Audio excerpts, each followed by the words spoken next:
नमस्कार। आपण समस्तंकर स्नेह और श्रद्धा जोगु आपण समस्तंकर स्वप्न आशा और आकांक्षा को साकार करने पई भुवनेश्वर संसदीय क्षेत्र सांसद हो पारिछि। गोटिए वर्ष भितरे मु आप्राण चेष्टा करिछि आपण समस्तंकर सेवा करबा पई।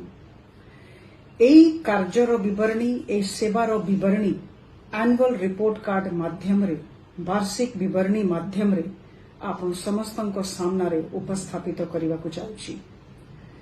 2 जुलाई पवित्र सुनाबेश दिन से दिन ए एनुअल रिपोर्ट कार्ड ए वार्षिक विवरणी आपण समस्तंक सामने उपस्थापित करी आपण समस्तंकर आशीर्वाद कामना करुछि। जय जगन्नाथ।